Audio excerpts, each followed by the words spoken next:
ගන්න මගුලක්ද බං. තෝ බලලා හැමදේරේක මේ නිදාස් වෙන්නේ බං ඉන්නේ. මොකද ඉන්නේ වෙන තැනක් නැද්ද? කලුව කොහොමද? ඔබ මේ ලින්ද ගැන දන්නවද කතාව? කියාංග බලන්න දැනග. මේ උඹලා දන්නේ නැහැ බං. උඹලා පොඩි උන්නේ. මේ ලින්දේ මේ හදන්න පළවෙනි හොස්පිටල් එක කැපුවේ මම. හරිද? අහපන්. හොස්පිටල් එක කැපුවේ මමනේ. මේ කපලා දැන් තියෙනවා මීටර 20ක් විතර යටට.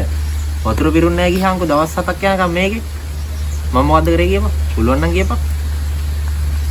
දන්නේ නැහැ. මම තමයි යකෝ මෙච්චර යනකම් වතුර පිරෙන්නේ. මොකෙන් බාස්කට් එකෙන් ඇදලා? ඔව්.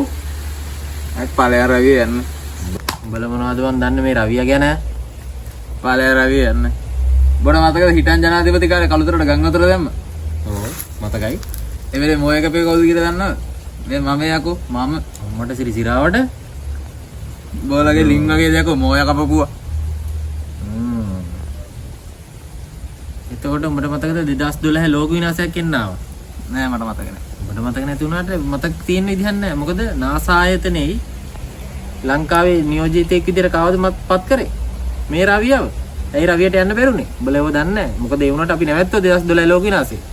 මං ඒ ලෙවල් එකේ නින්දා. මං කිව්ව එන්න බෑ. ඕගොල්ලෝ නවත්ත ගන්න. මේක තමයි මගේ වැඩපිළිවෙල කියලා. ලංකාවට ආවද එක රැල්ලක්වත් නෑ. මේ ලෝක විනාශයෙන් කොහෙද බර රැලි එන්නේ? රැල්ල කියනකොට මතක් වුණේ. මට මතකද 2004 සුනාමිය ආව? 2004 තමයි සුනාමිය. ඔව් මතකයි. සුනාමි රැල්ල මම කකුල් දෙක යටින් යකෝ ගියේ. ඒ කකුල් දෙක යටින් ගියා 2004 සුනාමි රැල්ල. ඒක තමයි කියන්නේ බොලට. ඒත් බලපන් මේ අපි ඉන්න විදිය. උඹ ඉපදුනේ 2004 දිනේ බං. අම්මා වඩාගෙන බං ඉඳී එතකොට. පොඩි එකා. හරි මේ ලොකු පොඩි වැඩක් නැහැ. ඔබ දන්නවද ගිය සතියේ මාව ඇක්සිඩන්ට් එකක් වුණා. අර මේ හන්දි වෙච්ච එක. යකෝ බයික් යන ගමන් 120ට බයික් එකේ ගියේ ටිපර් එකේ වැදිච්ච ෂොට් එක ටිපර් එක කිලෝමීටර් 3ක් පිටිපස්සට දීසික් වුණා. ටිපර් එක කිලෝමීටර් 3ක් බලපන් ඒ තරම් මගේ තියෙන හයිය. මට සෙරි බයික් එකට මොකෝ උනේ? බයික් එකේ හීරිමක්වත් නැහැ. මට සෙරි උඹටත් කිසි අවුලක් නැහැ නේ. ටිපර් එක කුඩු අන්න කණ්ඩ. මට සෙරි ඒක කියද්දි මතක් වුනේ. උඹලා දන්නේ නැහැ නේ ඒ කාලේ මාව වැටුණා වහලෙන්. හරිද?